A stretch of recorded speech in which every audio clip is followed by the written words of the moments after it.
Welcome along to second practice for the Italian Grand Prix. Yes, you heard me right. It's the second sprint weekend of the 2021 season.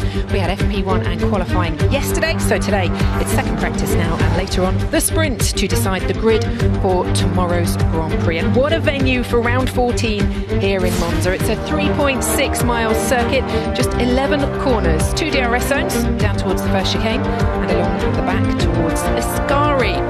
Turn 11 has been renamed. Parabolica is now Curva Alboreto in memory of Michele Alboreto.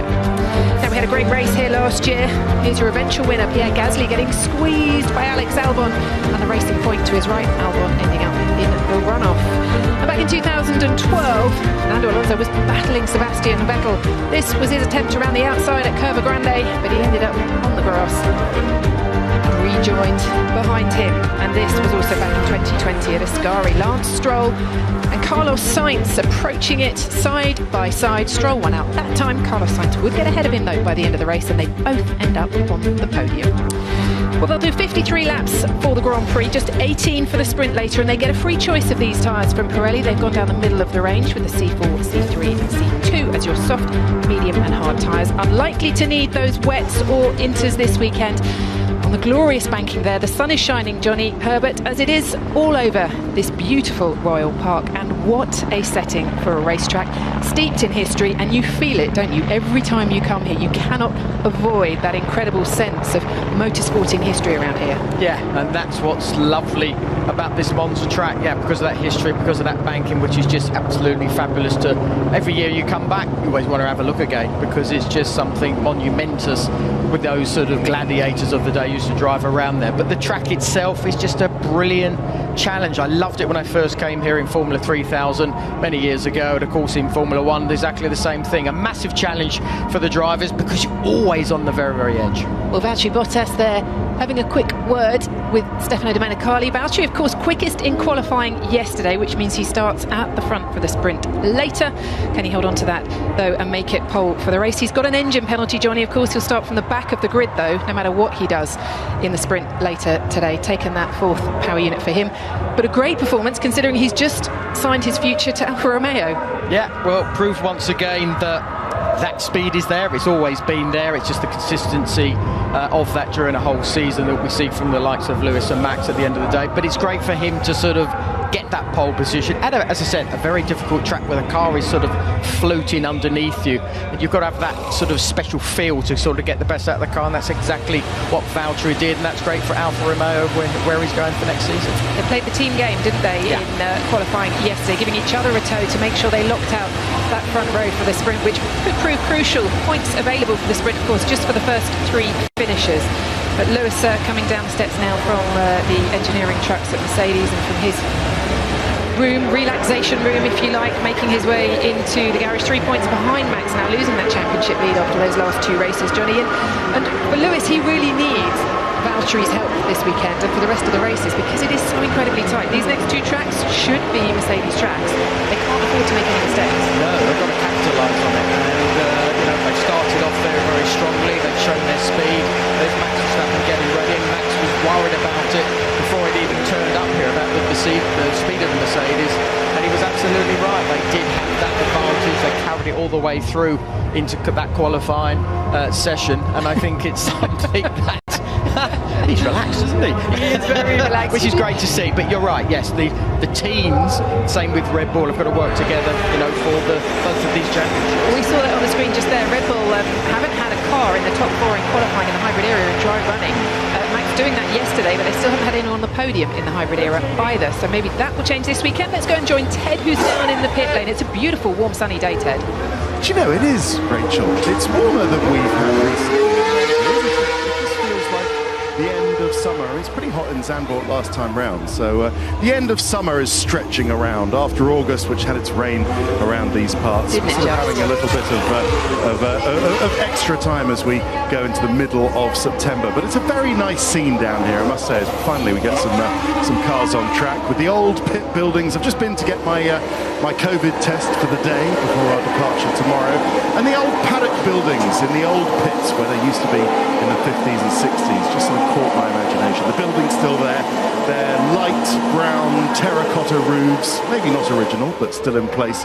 The odd sign here and there saying "Vietato fumare" or no smoking. You're painting a beautiful picture of you just meandering around this circuit this morning. I can imagine you doing it. That's what I like to do. That's what I'm here for.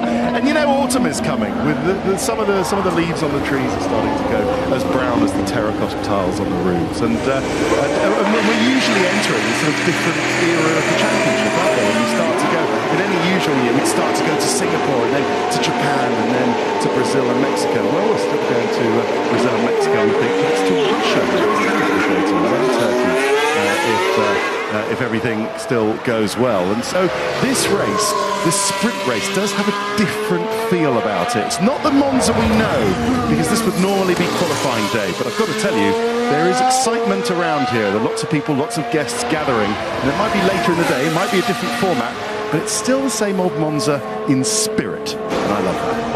Absolutely agree, Ted. Couldn't agree more, in fact. And they have got fans here this weekend, but it's only half capacity. Everyone has to have a grandstand ticket. There's no walking around freely. We are trying to get back to normal, but every time there's just that little bit that reminds you we're not quite there yet. We're not going to see that wonderful sea of Tifosi that we would normally see. No, and I think that's always been a massive part of this Monza track, and especially when sort of the race is finished and then there's the podium celebrations and everybody sort of rushes onto the track. Unfortunately, not going to see that. We'll see that down the line for sure, but at least we have got that crowd here watching the Formula One cars back on this lovely, lovely track. And welcome, Paul. Should welcome you as well. And it's the season we're getting. We're so grateful to be out racing, but it is changing all the time, isn't it? And it's hard for the teams to adapt too. Life's changing, isn't it? You have to be adaptable at the moment. You can't look too far ahead, and I think that's generally where Formula One is. But if you look at the season they put in last year, where we've got to at the moment, and I hope we just finish off the best we can, and the safest way. I think that's the most important thing, with all the compromises we've got to make. But listen, we've got a good old arm wrestle with two guys, what we've been waiting for I would say more than a decade in Formula One, going up against it. So let's look on the positive side, sit back, relax, because it's not the end of this battle. I think it's just the start of it, because this is when it means something. Up until then, they wanted to be in this position, and they're both pretty much equal, I would say. It has been absolutely brilliant to watch so far. Long may it continue. It seems like it will go that way as well. Pierre Gasly, should mention, he is now finished or ended up in P6 in 11 of the 14 races so far. Storming performance from him this season. Been confirmed at AlphaTauri for next year, along with Yuki Tsunoda, of course. Yuki, hilariously in the press conference on Thursday, said, "I'm surprised I got a new contract. I keep crashing and costing the team money." To be honest, I'm not so sure he would have survived in a lot of teams to get another contract, given, you know, he started the season so well, but you had that buffer of driving in Bahrain, pleasure around there with extra runoff, but he really hasn't, I think, expectations, he hasn't met them, has he? And, you know, he's been out far too much in Q1. That mistake yesterday with track limits, you can't afford to do that in Formula 1. You don't get chances like that. And, I'd be questioning it if you said to me, I'm surprised they signed where the mentality is, but I also think, as English isn't his first language, there's an element of honesty that comes through, because we can all filter. It's our first language. It's easy for us to filter and be more careful with our words. This is Formula One. This is Formula One. This is the pinnacle of motorsport. Yeah. I like his honesty. I'm not saying I don't like his honesty, but I'm saying in terms of, it's a numbers game. You look at a sheet of paper at some point, and you've got to look at where it is, and that's how George Russell's been progressed, because they've looked at all the statistics and everything he's done, because they can't benchmark him in that Williams, but they've looked and said, yes, he is the real deal. He's the guy that goes there. With Yuki, yeah. Well, I think we both know is when we made mistakes, we felt bad. Not maybe just for the team, but just for ourselves. No, I know that, but I think it's something that, has he shown enough, like Paul was sort of alluding to, in many respects, you sort of say no, because they've happened too often. Well, here's someone fighting for his Formula One career right now. Antonio Giovinazzi said to me in Spa he had 3 races to prove himself. Did very well in the qualifying session yesterday, putting himself P10. He has vouchery for a teammate next year if he stays. Do you see him staying with Alfred? He's done a good job the last 2 races, yeah. But you know, unfortunately for him, what they'll look at is they'll look at the years in Formula One and where he's been, and I guess that's where it's going to come down to the decision. I'm not sure, looking at the options they've got out there, Antonio's done enough to keep his drive. I think they're probably going to make a change just based on there's a few drivers in F2, there's a significant amount of budget, and you've got to look at where the team's going, you've got to look at the future as well. And with Valtteri going in there, that kind of takes the team leader role that he would have taken over with Kimi stopping. So those names then, so we know Callum Ilot's around, but he's obviously looking at alternatives by the sounds of it for next year, so maybe he's already had a nod that he's not going to get the seat. If it's not Antonio, Guan Yu Zhou in F2 could come up. You've got Nick De Vries, who lost out to the Williams drive. And Mick Schumacher's not confirmed at Haas for next year. Yeah.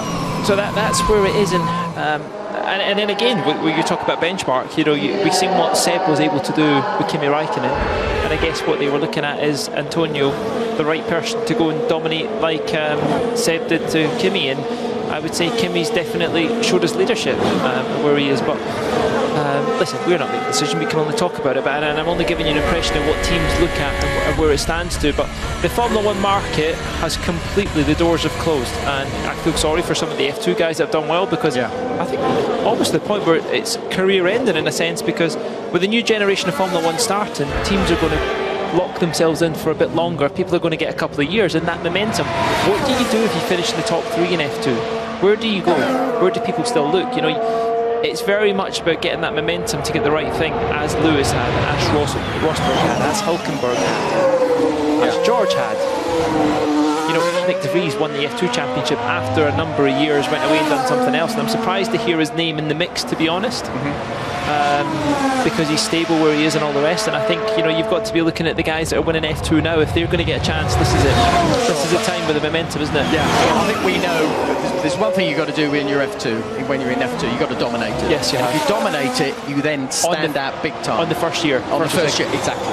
But then the other problem you have is we've had a lot of talent come into Formula 1. And with that talent, they're going to be locked in for a good couple of years, and maybe there isn't going to be those opportunities there to be able to jump into a Formula 1 car just purely because there are no seats anymore, because the talent pool is very rich at the present time. That's good for us as race fans, because we're going to see a lot of those guys grow in confidence over the coming years and turn into some absolutely stonking F1 drivers. Nicky Mazepin, of course, an ex-F2 driver from last season. The car's looking beautiful out on track. Someone getting a better view even than us right now is Martin, who's down at Ascari. Martin. I am indeed, Rachel, thank you. Yes, turns 8, 9 and 10, much more evocably known as the Ascari chicane. We've cuckooed photographer's post here, and we are looking down the lens as they come out of the second Lesmo in the far distance. You can just see the cream concrete on the banking between those two pedestrian bridges down there, and they head up the hill towards Ascari. This little grandstand, look at it, nestled backing into the autumnal leaves of the trees here in the Monza Park. They just erupted and made so much noise for such a little grandstand when two Ferraris came past line astern. And as they head into here about 190 miles an hour, 300 kilometers per hour, you can see why they need good single-wheel travel. It's really important to minimize the angle of this corner on the way in, so you bump your left-hand front wheel over the curb, and the rest of it is absolutely flat out, and a critical, quite long straight then down towards Parabolica, now renamed Alboreto, and that means that the front wheel needs to pop up and down without exciting the car and the rear suspension, so you don't want any secondary reaction from that. You want the car to go over the curb, down, and ready to go straight away. If you drive around that curve that we're about to see the McLaren and the Red Bull go through, you drive around it and not just over it. You're adding several degrees to the corner. You'll slow the car too much, and you'll be slow all the way through the rest of the acceleration zone of Ascari, turns 9 and 10, and you'll be slow all the way down the next straight. You never fully recover that speed. It's completely unsighted as they come in. It's quite bumpy in the braking zone. It's a key part towards the end of the lap. We'll just watch a couple more come through if there's any cars on their way to us, and then we'll move on a bit further around the track. Yeah, we've got one more car coming, 2 actually, make that 3. We've got a queue coming down here, and it all looks supremely under control. It's fast from behind the wheel. but if it goes wrong, you will hit something hard. Back to you, Rachel. Great stuff, Martin. Thank you very much. Looks absolutely spectacular out there at the moment. A different session, of course, because this is second practice and they had qualifying yesterday. So this is Charles Leclerc, on board with Charles Leclerc at the moment, around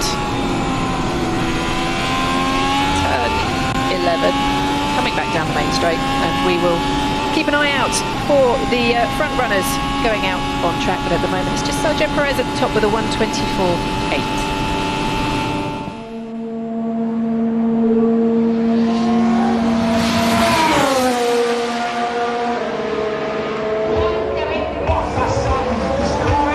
So Paul, a lot is said and made of the fact that this is a Mercedes track, it's a power-sensitive circuit, and they should be good around here. What do you want from your car? You've got the skinniest rear wings you'll have all year. What do you want from your car around this track? Well, you want a massively compliant car. You want a car that can ride the bumps. Some Russian car we've done here, straight out of the pits, had a bit of a lock-up across the kind of sausage curbs. They can damage your car, and of course the car's in part firmly, but you want a car that's compliant. You want it to be able to ride the curbs. You want nice traction. You want nice compliance across the front axle that doesn't allow the front end to lock up as well. Because with that, you know, the less downforce you've got, it's not pinned down to the ground as much as it normally is. Why did they take the wing off? Because it's all about efficiency. You spend 85% of the lap at full throttle. So when you get out of those chicanes, if you've got nice traction, the lap time just rewards you, and the delta time just gains all the way through that straight. And it's free lap time. It's a bit of the lap you don't have to think about, which is why the teams will always push for lower drag. Yes, on simulation the high downforce will be there, but it makes you vulnerable if you make a mistake. It makes you a sit and duck, you would say, on the straight, where people will just overtake you.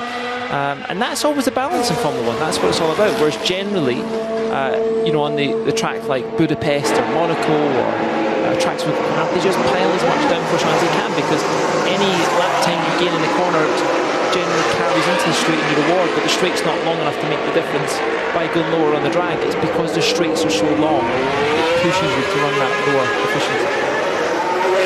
And mechanical grip crucial for coming out of those low-speed corners and getting on the acceleration.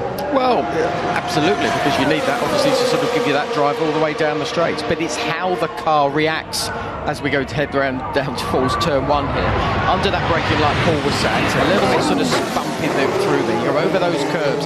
This is really important to have traction, as you were talking about here. And we've seen it in the past where they really struggle, some cars, to come out of there. But these sort of drivers have this ability to have the right sort of engine mapping to really help them get onto that throttle to carry that speed.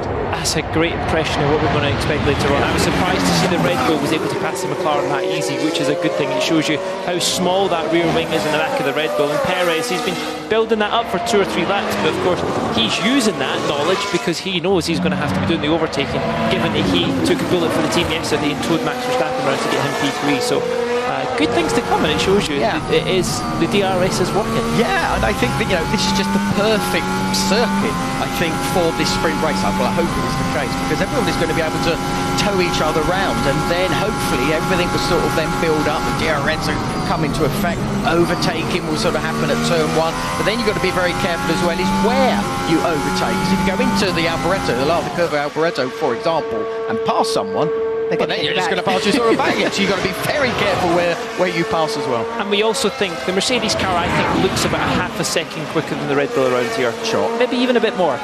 Mercedes in their pre-document, the document they sent out to the media before, said the tow was worth 7.5 tenths. Exactly. So if Max can tuck himself in there, you just, and the benefit of the tow on DRS is even more. So it's just going to pull Max around, hopefully, and keep the race alive all the way to the end.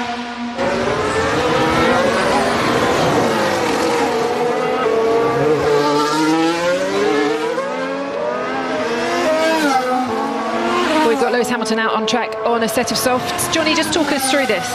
Well, again, this sort of long curve that we've got there, flat out for these drivers, no problem.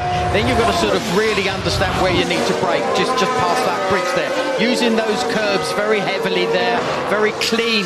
And that cleanliness is something that would just give it a much more fluid sort of line going through the corners itself. These two right-handers coming our way. This last one dips down in the middle, using all that curb on the outside. This is a DRS straight as you head down towards the Ascari chicane, and this is where the car going over the brow sometimes can get that little bit lighter. I think the modern cars over that little bit more downforce over the curve that Martin was talking about when he was watching, and then using all that momentum all the way through that final exit, heading down towards that Curve Alboreto. And this, I have to say, I think is one of the best corners in Formula One. Little break, then they sort of kiss on the throttle, ease it on, right onto the very, very edge. And I have to say, Lewis really does push that car, but never ever seems to go over that white line to lose a lap. It's just a stunning track for these guys to drive these monsters around this track. Paul, longer running going on obviously in this session now, because they only get these 2 practice sessions this weekend. Pirelli, this is brilliant. This is the onboard helmet camera in George Russell's helmet this weekend. Just talk us through this, Paul. Yeah, we saw it obviously in Spa, where we were on board with Fernando Alonso. You can see George sitting a bit higher. He almost has to look down a bit, but you can see the information. Williams obviously put something across the dash that you can't see what's going on, so there's no information shared, but just gives a great insight to how bumpy it is, the compliance how little F1 cars have got, because they want that platform, they want the downforce. But through the bumps, obviously that second chicane, small glimpse onto the mirror, into the Lesmo 1, you can see the camber, you can see the slightly less camber as you arrive at Lesmo 2, all across the inside curve and the exit, and then he's heading, that's the second DRS on. Who's he looking in the mirror? He's got Ricardo behind him, and obviously that orange in the mirrors upsetting George. As you climb up the hill to where Martin was, just look how bumpy it is, and you're getting that because the normal rowboat cam is obviously absolutely screwed tight to the chassis, whereas this is his neck moving, so it just shows you, not only the G-force, but this is where F1 drivers probably come a bit shorter in their life. As I'm standing next to the old man here that's a bit shorter than me, it compresses you, and this is where it all works. And here, good view of what the drivers can see through the parabolica, I'm going to call it. Yeah, I know, I still do, yeah. And then you can see a small switch changes across his line, so that would tell me he's maybe on a cool-off lap. Yeah, he's not shifted up, has he? Or is that DRS he's got open? But listen, it is fascinating, isn't it, to watch? I would love to see a montage of all the first lap moves and what happens, because you would see how much the drivers got to look in front of them but equally behind them, and all the calculations, and you can see that because you can see the movements in their head and where they are. But I have to say, at the moment, Red Bull looking absolutely on very good form. Max Verstappen shooting the soft tire, as are Mercedes as well, but they have got good race speed. Maybe they mean business, maybe they've slightly compromised qualifying to ensure when it's hot in the afternoon they've got a good car under them, and that's what's fascinating. We don't know. Just finally on that George helmet cam, if you want to see where the actual camera is inside the padding in his helmet, he's put some pictures out on his social media, and it is really interesting. Yeah, you're talking about Red Bull here. Lando Norris yesterday said to me, and we played the clip earlier, when he looks at the sprint and the level of fuel to a third of a tank of fuel, he thinks they could challenge Max in the sprint later on today, and he also thinks he could have got third without a mistake yesterday. I'm not denying he could have got third, but if I look at the difference of how much Perez has pulled at Norris in the last 3 laps since we passed him, I think some of our viewers were on a break. Perez has disappeared. I think Red Bull have purely focused on the race more than they have in qualifying. So great to think he is there. They're very slippy in a straight line, the McLaren, so they'll be challenging. And they're saying they're going to put everything to it, but I don't think they can do that. With Bottas's engine penalty, you've already got 2 McLarens and one of them potentially getting on the podium tomorrow, and they've got to take that because that battle for third is so key to them. Ferrari have taken that back off them in the constructors, but when you look at where Perez is starting, he's starting in P9 for the sprint. He's got work to do to get up there to join Max. He has, but I think he's at the right track to be able to sort of drag himself forward, just because it looks as if Max has got the good car, and if Max has got a good car, there's no reason why he can't do the same thing by slipstreaming and passing these cars with the DRS, etc. So he's got an opportunity to move himself up, and to be honest, he should be able to do that. Second chicane, far too deep, going in, little lock, to sort of go over those curbs as softly as he can, which wasn't that softly. What a nice thing to do. And plenty of gravel on the track there as well. Let's go down to Ted. proper experiment going on at Mercedes with what tyres they want to do. So Lewis Hamilton, as you may have seen, running the soft tyre, just like Max Verstappen. Valtteri Bottas has been on the hard tyre since the start of this race run. So I think that what we can take from that is that they know what's in the middle. They know the medium tyre. They know that's good. There's a very good chance they'll use the medium for the sprint race this afternoon. Although Pirelli was saying, look, the soft tyre is still an option. There's not much difference between them.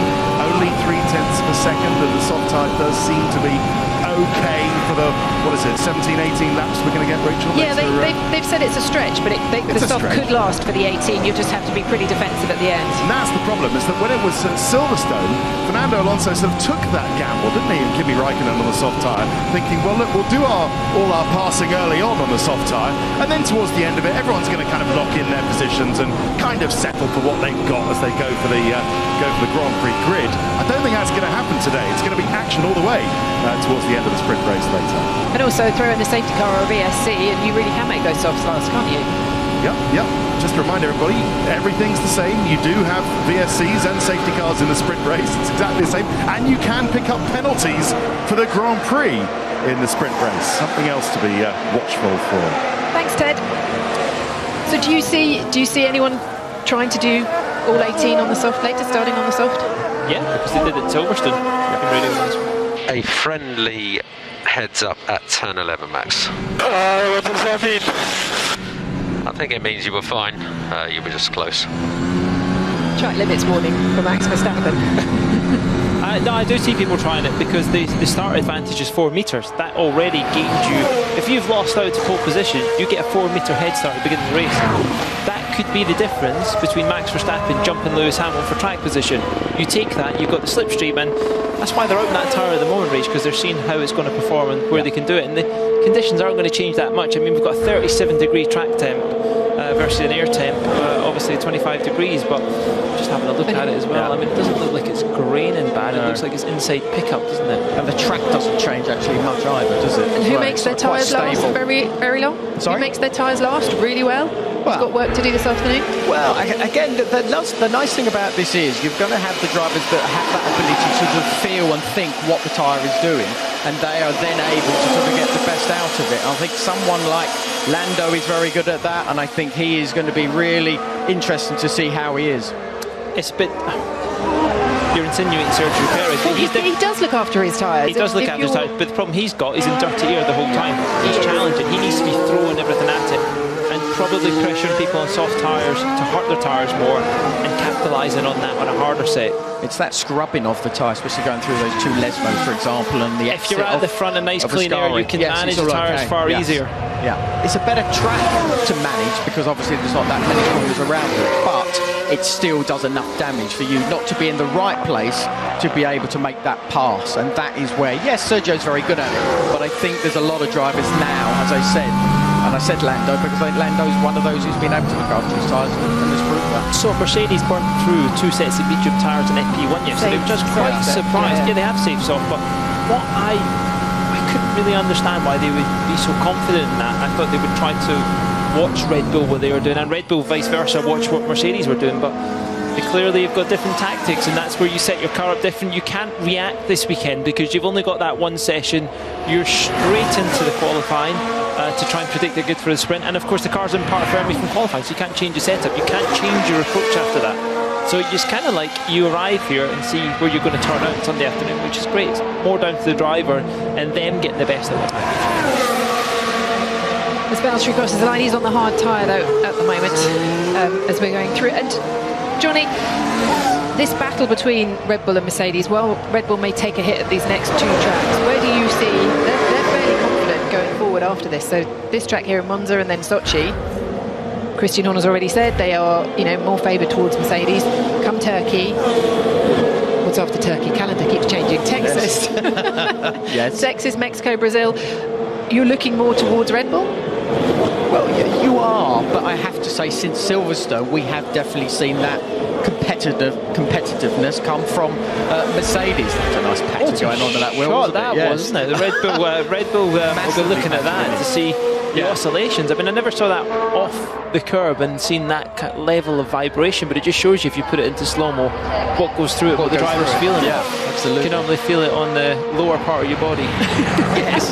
But I'm going back to what you asked the question. It's a bit like when we saw Mercedes in Hungary. Actually did a very good job. If we go back to what happened in Holland, they were competitive, the Mercedes, much more than I think we expected. That is where the Red Bull has still got the slight advantage, maybe, but I think it can go either way with those remaining tracks that we think probably a Red Bull has got the slight advantage, but I don't think it's going to be that simple.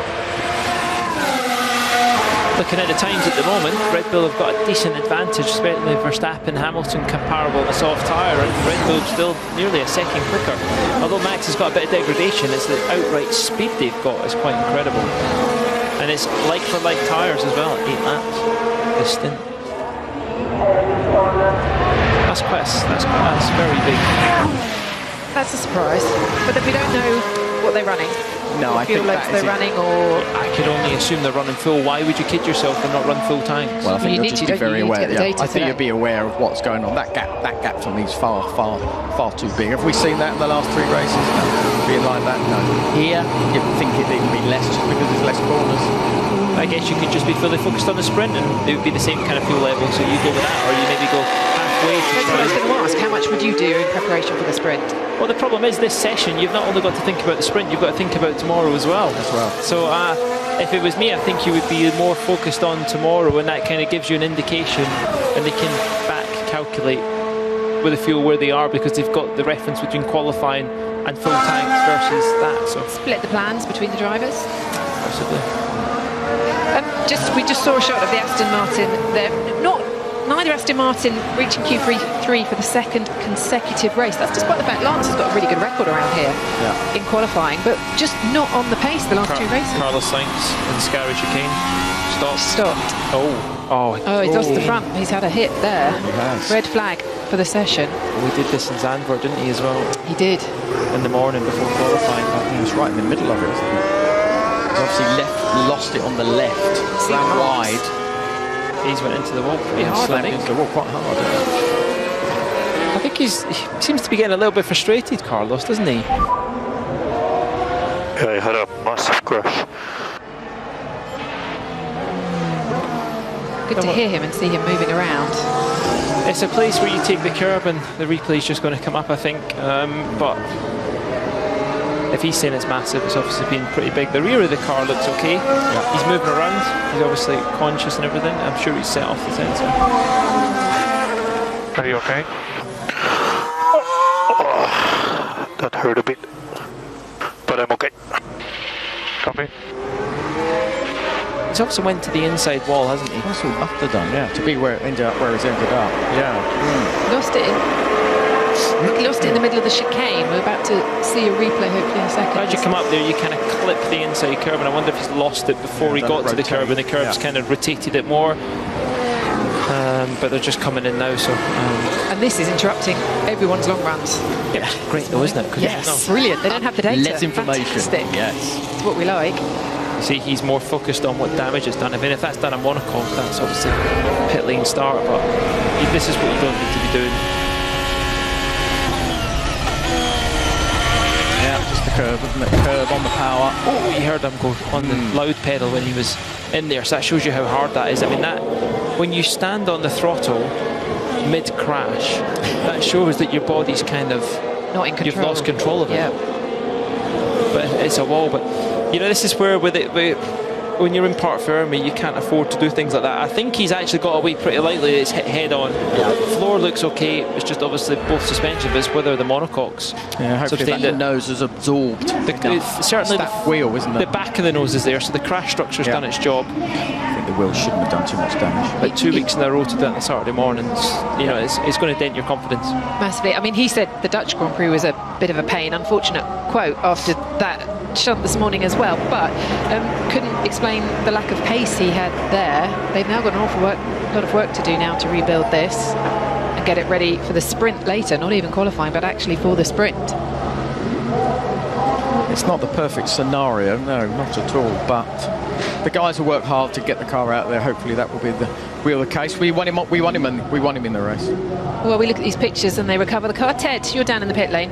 Bit shocked actually they look on the Ferrari pit wall. I did that bit earlier, didn't I, Rachel, about the expectation coming to Monza. I mean, there's pressure on whoever sits on the Ferrari pit wall anyway. It's not Mattia Binotto these days. He stands himself in the garage by the engineers. So all the team manager Lauren McKees and all the data guys and the strategy guys just sort of having a look at it, seeing what they might be able to do for the sprint race. Did it look like his head was further forward in that impact than you often see? It definitely Johnny, looked like he took a lot of... We're just watching the onboard now again, Ted.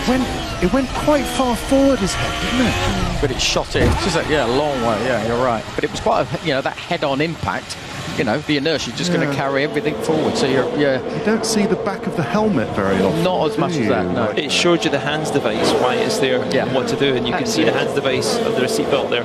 Should we just explain the hands device? People don't know what it is. It's a carbon fibre collar which actually sort of rests on the driver's shoulders, around their sort of collarbone and the shoulders, the back of the head as well, and it's tethered to their crash helmet. So as they're all strapped in with the shoulder belts, it stops the head moving too far forwards because it's got these hard connections to the crash helmet itself. You can see those connections. There you go. You can see the collar, the metal connection just below the sponsor's logo at the bottom of that Spanish flag there. Yeah, and Ted, as you well know, back when I was racing before hands came into effect, when you had a crash, you generally used to bend the steering wheel because it was your head that was just carry on forwards, and that's exactly why they brought that hands in there, to stop and reduce and slow down that sort of impact. Yeah, I mean, if there is any silver lining, if there is a pit lane start or a chassis change, we believe that will only have an effect for the sprint race and not actually for the Grand Prix, even though obviously he'll be starting lower down. Well, as he goes to get checked at the medical centre, red flag in the session so far. Max Verstappen and Sergio Perez have been topping the times as we get about halfway through this FP2.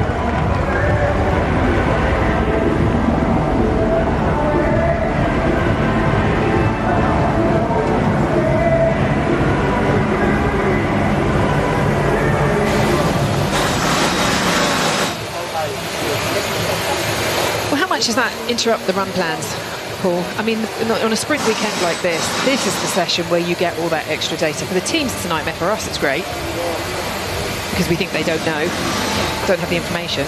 In an ideal world, yes, but it's the same for everyone, isn't it? Because you get the same amount of time. So I'm not, when you're sitting here, I'm not concerned. But of course, the strategy teams will be thinking different. But then you've got to say, well, everyone else is kind of in the same position, and that's not what the Tifosi came to see. Was a Ferrari on the back of a pickup truck, heading back to the garage to hopefully be repaired and be out for that race. But Ferrari at least are going to get that car back earlier. They'll probably have the front end off that by the time the session's finished and be well into it. So the main thing is hopefully Carlos is okay.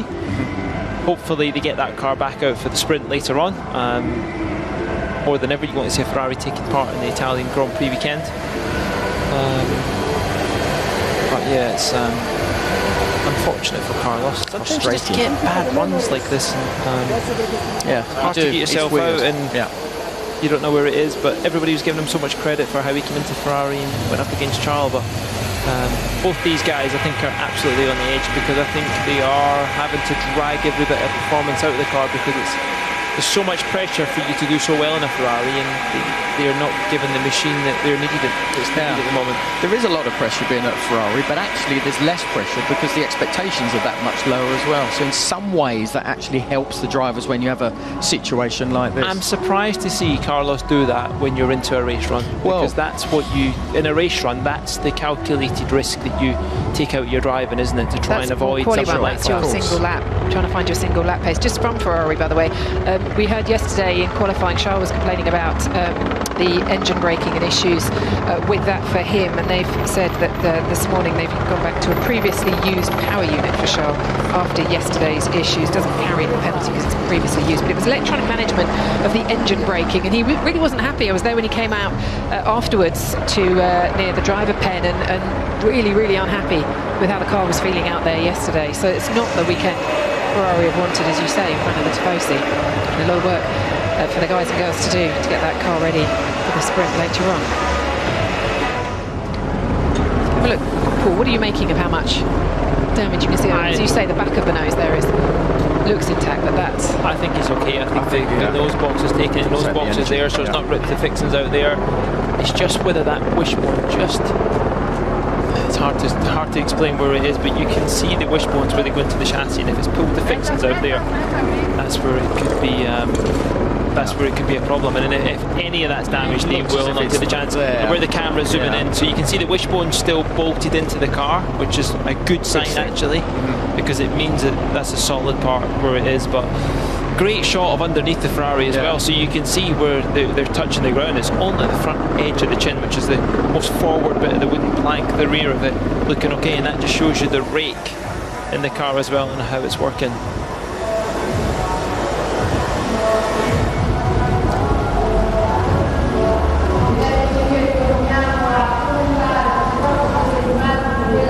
So the red flag continues here in Monza as Carlos's car is brought back to the pits, and the Ferrari mechanics will start working and try and rebuild that for the sprint later on today. Lots of damage at the front though, and a lot of work for them to do, Paul. Yes, there is massive amount. They'll be in the garage though, they're all prepared. I've seen the trolleys coming through. The spares truck will be going through. They will just change everything on the front end, steering rack, steering column, all suspension, all the dampers. I mean, it will just be a whole new front end of the car, and they'll hope that the rest of it's okay. But the nose box has taken all the compression. You can see it's still intact. The fixings all still look there.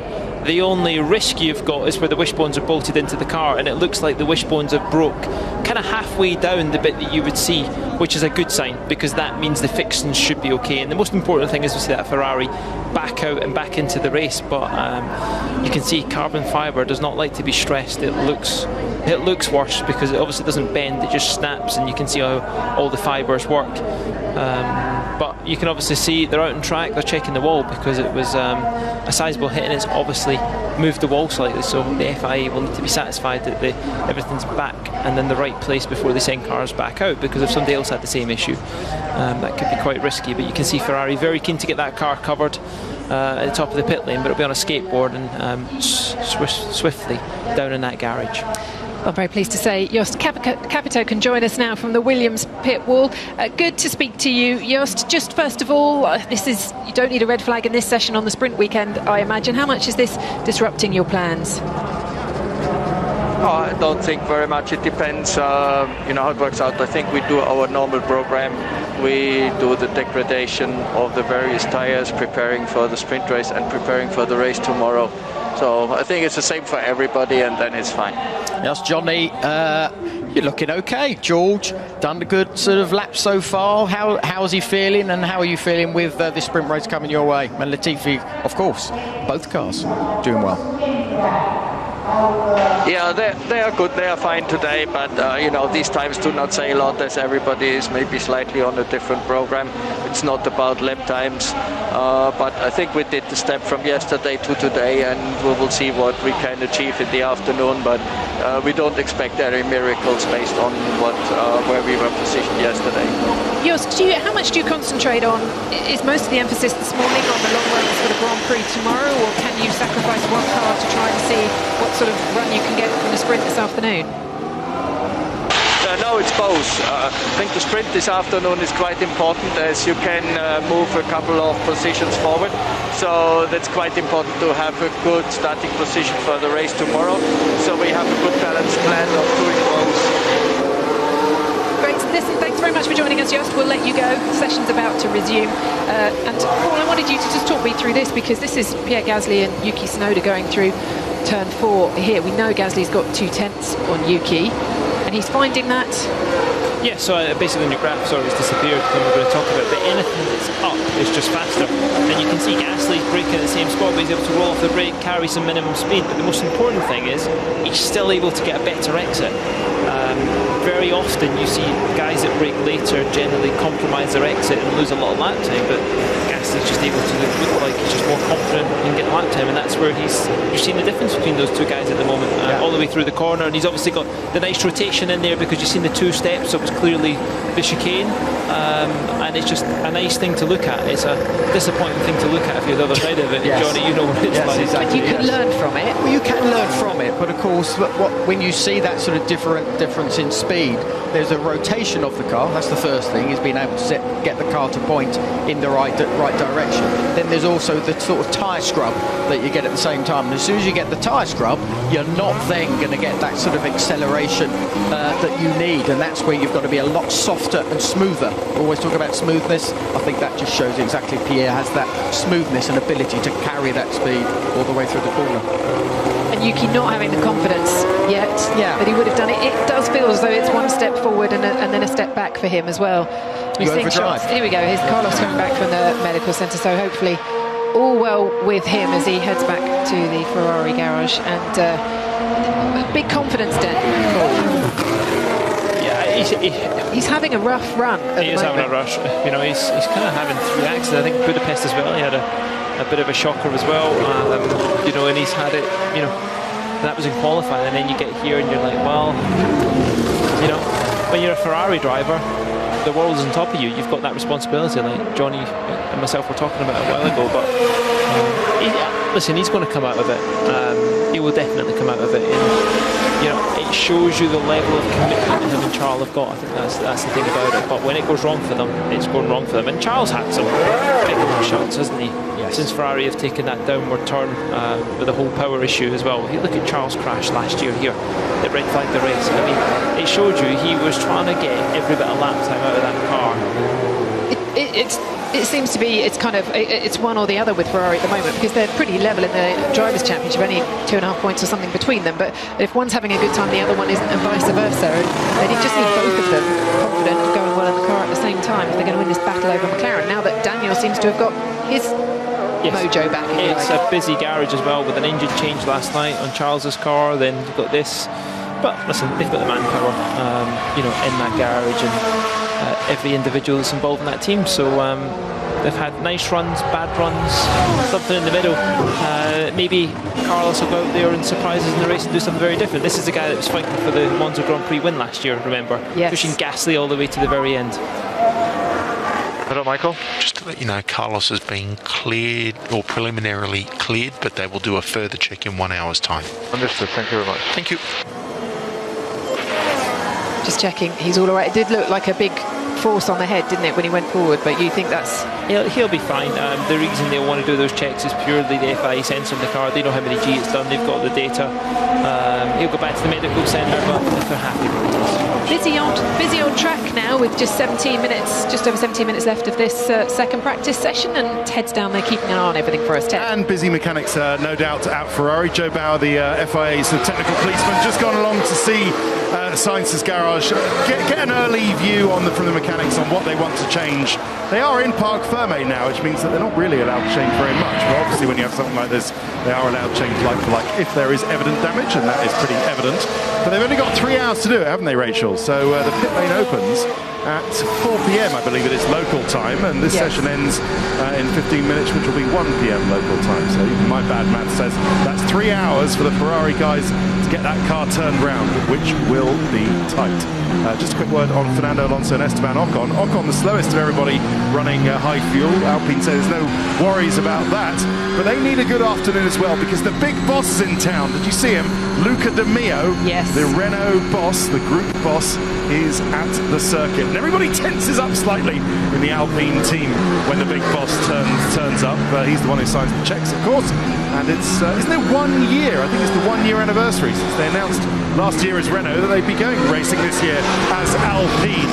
But it hasn't been too bad a season so far, has it? No, it's been pretty good, although they were disappointed yesterday with P13 and P14 for Fernando and Esteban. But I was fascinated by Fernando saying that he watched the regional junior formula going around the Zandvoort track in preparation for the race in the Netherlands, which putting some work in ahead of it. Right, Martin's out on track for us. Martin, where have you got to now?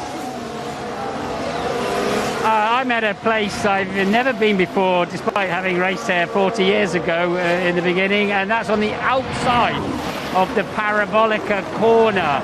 now named after Michele Alboreto. It's not named after, originally with parabolica means it's a parabolic corner. It's the shape of the corner. It's not about the local town like the Lesmos. It's not about the Ascari chicane, famous former Italian race car drivers. And that it's the shape of it. And what's critical here, as you can see how long the straight is from the exit right down there under the Pirelli bridge is the exit of the Ascari chicane where we recently saw Carlos Sainz crash. Team radio, as he came through here in the medical car. The car's doing what it wants. Copy that, copy. As he came through this zone with the crowd on both sides in the medical car, they cheered and applauded Carlos Sainz. I'm pretty sure he wasn't thinking about that. I would imagine those all dressed in red in the paddock are going to be somewhat more frosty when he gets there. So the pinch point is early on. You commit early to the throttle, get the car slowed down and overtake there between the Alfa and the Haas. But you can see why drivers run wide. You've got the green zone and the white line. So you commit to the throttle here. The slowest part of the corner is on the way in, and then it's all throttle. And they get so close to the white line and a penalty on the exit. And of course they've got to make that decision there and hope they've got it right. Hope they've got enough space through the exit. You arrive here at huge speed. So there's not an awful lot of run-up. I've actually been in the tyres here with brake failure in testing a Le Mans car, and you're very quickly across the gravel and into something that hurts a lot. But a wonderful zone, a couple of metres away from you here. Ecole Colombo, a legendary Italian photographer, who says this is the best place, and on a clear day you can see the Alps in the background apparently, above and beyond Ascari and the Lesmos. Can't quite see them today, but a wonderful place to be, and the crowd is certainly enjoying it, and the chance to see Formula 1 cars go around this place again. Back to you, Rachel. Stunning backdrop. Thank you, Martin. And as you were chatting, Lewis Hamilton going quickest. Paul, is this going back to form now? Is this going back to what we were expecting? Yeah, it could be. Obviously a fresher set of tyres, whether they're new, I don't know. But they'll certainly be fresher, and he'll obviously be out maybe on the fuel load that he's going to run in the sprint later on. This is the thing we don't know, because they've got the two aspects to deal with. They've got the sprint later on today, and then they've obviously got the race tomorrow, which is completely normal when you've got, an excess of 100 kilos of fuel on board, depending on the distance and how hungry your engine is during the race. My information in front of me is telling me they're a used set of soft tyres on Lewis's car. Yeah, I would have thought they would have been just a fresh set from qualifying that have done one lap, because you wouldn't have new sets of softs left at this point if you were properly going racing and putting everything into qualifying. And if you did have a new set left, you would keep that well wrapped up for the sprint later on today and start that race on a new set. We thought it was about half a second, Johnny, so it's looking at the moment between the Mercedes and the Red Bull. Yeah, and again, I think once we sort of get underway, once those lights go out in the race itself, again, they're going to be able to do that, follow my leader, be able to do that slipstream to keep them together. But it's they love it. I think Damon's already mentioned it, where this is almost like this warm-up, where you can sort of tinker with the car a little bit, but you can also sort of work out exactly what these tyres are doing from a driver's perspective. Yeah, the teams have got all the data and can work everything out, but it's for the drivers to get the very, very best out of these tyres. Max is on a set of medium tyres at the moment, so they're clearly doing their work on both points. Yeah. Charles is fighting with Hamilton, fighting for positions. I wonder if Mercedes, interesting to see they're not just going for consecutive laps. It looks like they were going for, unless Lewis has just been in the pits. He's just been in the pits. He's now out on hard tyres. He's switched to put a set of hard tyres on. Yeah. Nice shiny edges, you can see they're brand new, aren't they? We're trying to get the data on that.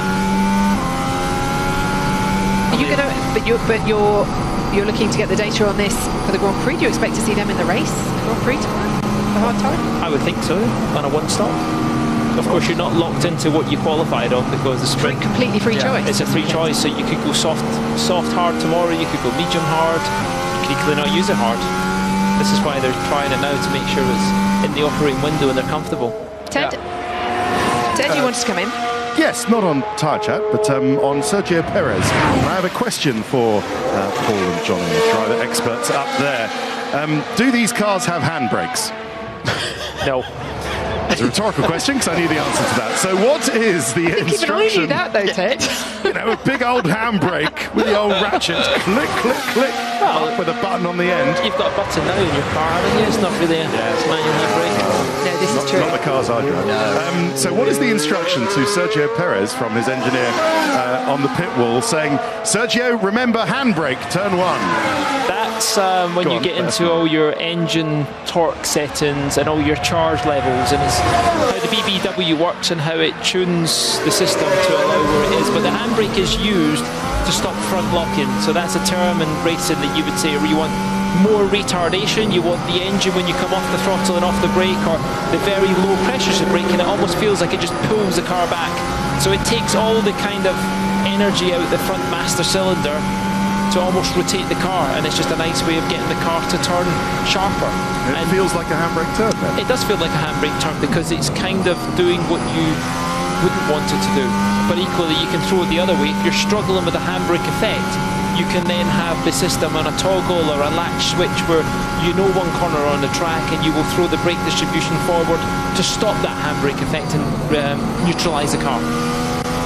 Interesting. See, Rachel, they do have handbrakes. I mean, they don't have handbrakes. I mean, something like... I get what you're saying, just about. Thanks, Ted. Very good, Paul. Was Lewis's laps on the hard tyre, though, now at the moment. We've got an Alpine up in P5 as well. Robert Kubica going well into Kimi Räikkönen, we should say. Is it really messy, or is it just me who get this impression? I think it's messy. It is messy. The track, his lap. Traffic, I think. Traffic. Yeah. I think everybody's out there, obviously, with that red flag interruption, and he's obviously not getting the consecutive laps that he wants. You can see what he means. There's 2 cars in vision there, and obviously... And everyone running on different tyres and different plans. Yeah, exactly. I guess I was just going to finish Kimi Räikkönen still at home after testing positive for COVID in the Netherlands last week, so Robert Kubica is back in the car again this weekend. Yeah, the track's just full of cars all over the place, and they've all got those sort of different strategies going on, so I think we're just getting in the way of each other. But this is where sometimes you just got to get in the right, be in the right place at the right time to try and sort of get yourself into a zone where you get that consistent running going your way, and Sebastian is not. He's run the hard and medium tyre, Sebastian. This is his first few laps on the soft, so definitely on a different plan to a lot of the others. Yeah. Shell qualified P8 yesterday, but they have changed that power unit for him. Still looking off the pace. That's probably kind of where they are when it all settles down. I think Ferrari have got a bigger rear wing on the car than most people. Why does that help you in qualifying? Because you've got the benefit of DRS, the benefit again of that extra top speed. It kind of equals out because the DRS is open, so the efficiency's there. It's when it's un-DRS, that wing, you're just like dragging around your garage door. That's what you don't want, and that's where the drag comes in. So that's where they will hurt more. You trim the wing off here for when you're un-DRS and for in the race. It's not for qualifying, because in an ideal world in qualifying, you just run the normal wing and the DRS would make the difference. You can see how skinny the wing is in the back of the Mercedes, but obviously somebody's been doing a bit of smoothing the gravel out, and bouncing his way through the second chicane. But it looks nicely balanced, the Ferrari. It does, it's funny, yeah. It sort of looks absolutely fine, but it's probably braking a little bit earlier. It can't carry the speed as much as sort of the big boys at the front, and overall it's just maybe a nice car to drive, but not particularly quick. He's got Verstappen just in front of him, who's probably pulling him around nicely. Hamilton's very quick on the hard tyre at the moment. Well, I was going to say about the hard, remember in the past when I've come here and stuck a hard on, it's just sort of because you've got that slightly sort of harder compound, the actual sort of stiffness of the tyre actually helps you sort of get more stability when you're going under braking, although when he went over the curb there, he did sort of bounce around a lot. And of course it makes it last longer as well in the race. Yes. You know, you can obviously go a lot longer, and it just gives you flexibility. Yeah, it doesn't work everywhere you go, so it's just sometimes now and again it just sort of works and maybe you don't expect it to. Worth a go. Time's being deleted for track limits at turn 11. That was the warning Max got a little earlier on. Sebastian's had his lap time deleted. Guys, I need to stop. Copy box. Cannot explain here. Copy box now, box. What's going on for Charles Leclerc? They said on the radio to him yesterday that we know what it is, but we'll tell you when you come back. No, I think that's something uncomfortable, or that's more driver as opposed to driver the feeling car. as opposed Yeah, to obviously something not right with him, something he's not feeling with. And why he wouldn't say on the radio is because the FIA is listening.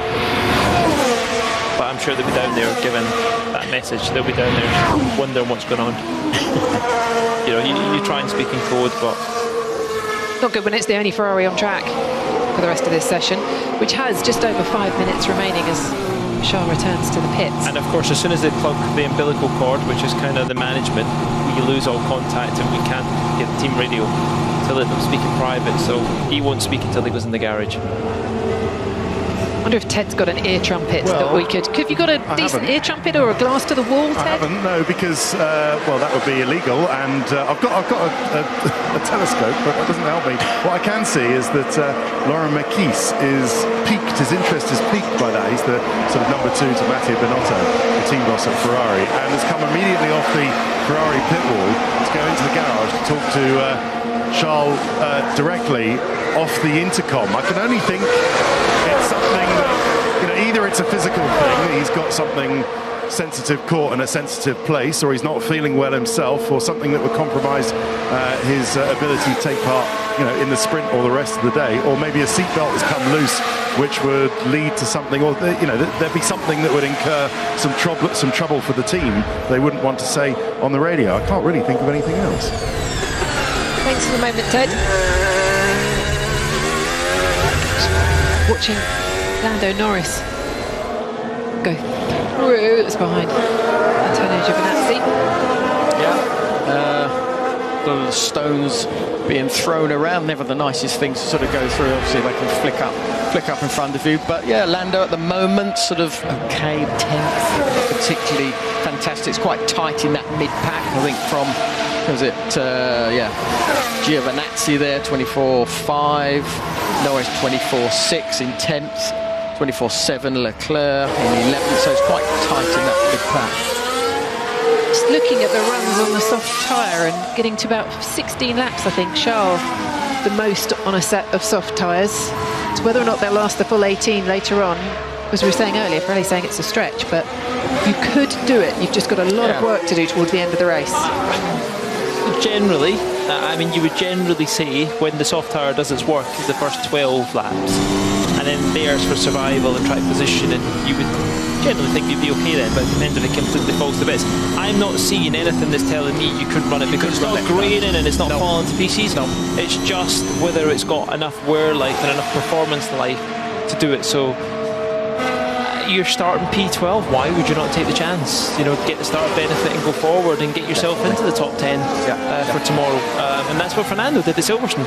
He got the traction, he got there, and he held on and held on. Yes, he lost out a few, but the grip difference he had in the first lap, that was the impact 11th he had. to 5th in the first lap, dropped back 7th or something overall. But yes, I mean, he just flew, didn't he, in those first few laps? Yeah. Well, we know he can defend. We've seen that. No, sure, that's for sure. The difference at Silverstone is you get the initial sort of off the line, but actually you've got corners where you can capitalise as well, going sort of into Village and exactly onto the back straight, Wellington straight. But here, all you've got is the launch. And then from that point on, you sort of run out of those chances maybe to overtake. So, but it's still worth a chance. Both the Alphas up there in P6 and P7 at the moment. Looking a good performance from them. No, you're shaking your head at me. Is this low fuel in Italy?